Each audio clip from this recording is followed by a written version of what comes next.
देखिए भगवान शिव देव नहीं है, महादेव है। पहला भाव महादेव।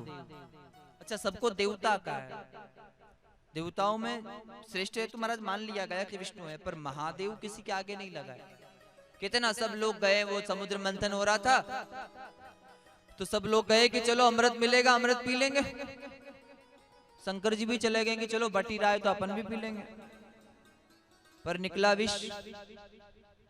सीधे साधे शंकर जी को पिला दिया जहर, और सब देवताओं ने पी लिया अमृत। पर जिन्होंने अमृत पिया वो देवता रह गए, और जो जहर पी गए वो महादेव हो गए महाराज, वो शंकर। और यहाँ बड़ा सरल सुंदर भाव का है शंकर जी का। यहाँ चंचुला देवी के साथ प्रश्न पूछा, महादेव है तो उनका महामंत्र क्या है? शंकर जी का जैसे आपको कल कहा है सरल मंत्र है, पंचाक्षर मंत्र, ओम नमः शिवाय। और अगर आप जप करना चाहते हैं तो फिर आपको विधिवत महामृत्युंजय मंत्र का जप करना चाहिए। कौन सा मंत्र? ओम होम जुम सह ओम भूर्भुवः स्वः ओम त्र्यंबकम यजामहे सुगंधिम पुष्टिवर्धनम उर्वारुकमिव वंदनान् मृत्युर्मुक्षीय मामृतात्। ओम स्वः भुवः भू ओम सह जू होम ओम। ये संपूर्ण के साथ पूरा मंत्र कहा है तुमरू का जैन। तो चंचुला देवी ने पूछा, गुरुजी ये मंत्र कहां से प्रकट हुआ, कब प्रकट हुआ, और इस मंत्र को जपने की क्या विधि? कुछ लोग जो सोचते हैं कि महामृत्युंजय तो तब करना चाहिए तब बीमार हो जाए तब। ये लोगों की गलत सोच है महाराज। सबसे बड़ा संकट है मृत्यु। क्या है? सबसे बड़ा, मृत्यु से बड़ा संकट नहीं हो सकता कुछ।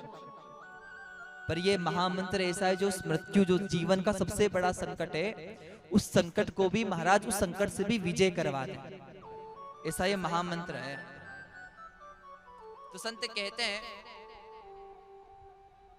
काशी में एक पंडित जी हुए जिनका नाम हुआ मरकुंड ऋषि। सुत जी महाराज ये भाव प्रयाग तीर्थ में 88,000 संतों को सुना रहे हैं। तुमरुका जी महाराज यही कथा शिव पार्वती को सुना रहे हैं, और नंदी जी इस कथा को महाराज सनत कुमारों को सुना रहे हैं। बहुत ध्यान से सुनना। कहो हर हर महादेव। काशी में पंडित जी थे, नाम हुआ मरकुंड ऋषि। बड़े शिव भक्त थे, पर इनके यहाँ कोई संतान नहीं थी। पंडित जी किसी ज्योतिषी के पास गए, पूछा, बोले सब उपाय कर लिए पर मेरे यहाँ कोई संतान नहीं है, भजन करो। बोले नहीं, पुत्र का सुख होना। तो बोले शंकर जी से प्रार्थना करो। बोले शंकर जी को तो रोज सेवा करता हूं। बोले नहीं, तुम्हारे भाग्य में तो लिखा नहीं है पुत्र का सुख, पर अगर तुम्हारे भाग्य की रेखाओं को कोई बदल सकता है तो देवादिदेव महादेव बदल सकते हैं महाराज। तो मरकुंड ऋषि अपने श्रीमती के साथ भगवान विश्वनाथ की सेवा पूजा करने लगे, और सेवा पूजा कर कर भगवान शंकर जी से प्रार्थना करने लगे। और आपको विदित ही है, सबसे सरल भगवान शंकर जी, सबसे जल्दी दर्शन होते हैं तो कोई देवता है तो वो शंकर जी के। अच्छा, किन किन को हो गए दर्शन अभी तक? क्या बात है, ताली बजाओ एक बार, हो ही क्या।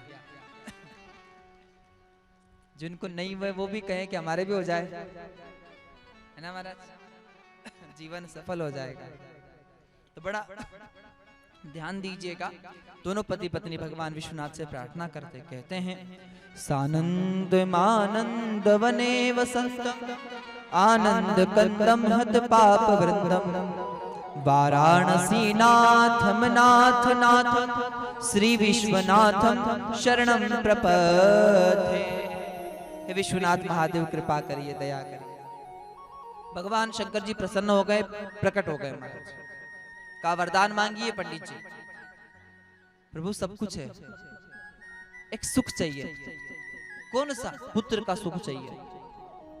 शंकर जी ने कहा नहीं, पुत्र का सुख नहीं। क्यों? बोले तुम्हारे भाग्य में लिखा नहीं ब्रह्मा जी ने। बोले तभी तो आपके पास आया हूं। अगर ब्रह्मा जी ने भाग्य में लिखा होता तो पुत्र हो जाता, भाग्य में नहीं है तभी तो आपसे मांगने आया हूं। तो भाग्य में नहीं तो कहां से तू? नहीं, आप भाग्य बदल सकते हो, आपके हाथों में। मानस में लिखा भावी मेट सकई त्रिपुरारी। जो भाग्य में नहीं है वो भी अगर कोई दे सकता है तो वो शंकर जी दे सकते हैं महाराज। कहिए हर हर, जोर से कहिए हर हर महादेव। कम से कम इतनी जोर से तो कहो कि हनुमान जी के सुना जाए, हर हर। क्या बात।